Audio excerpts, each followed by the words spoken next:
It was a quiet Tuesday morning when I scheduled a meeting with the state attorney general at my lake cabin. The topic was a local environmental project I had been overseeing, but as usual, Karen had somehow heard about it and decided to intervene. She arrived unannounced, storming up the dock in her usual frenzy, clutching a clipboard and muttering about illegal meetings and unauthorized gatherings.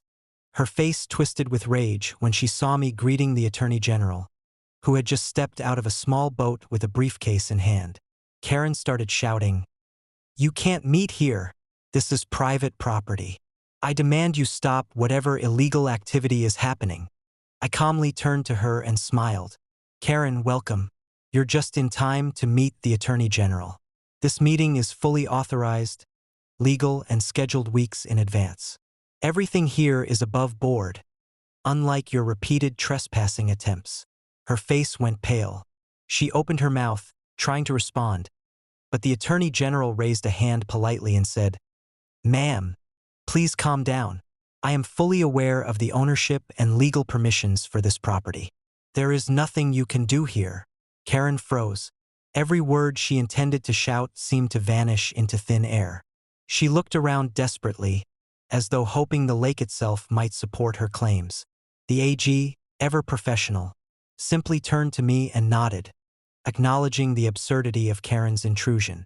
"You see, Karen," I said, keeping my tone measured and calm, "this lake cabin is privately owned. I have the legal right to conduct meetings, host officials, and manage the property as I see fit. Your repeated attempts to intervene have no legal standing." She flailed her arms, but it was futile. The attorney general, a figure of unquestionable authority, stood firmly beside me. Karen's threats and claims held no weight, and the police, who had been called by concerned neighbors earlier, confirmed they could not act without cause. I gestured toward the water, where a couple of my staff members were unloading equipment for the environmental project.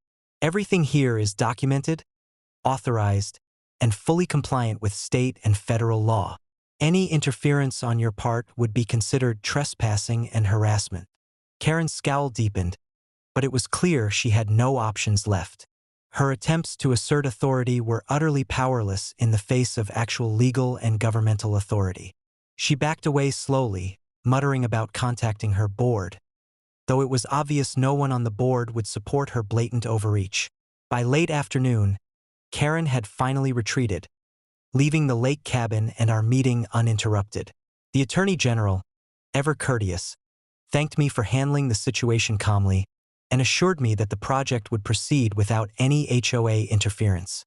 Later that evening, neighbors and friends called, eager to hear the story.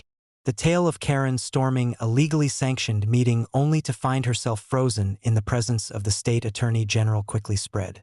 It became one of those legendary moments, a reminder of what happens when arrogance meets real authority.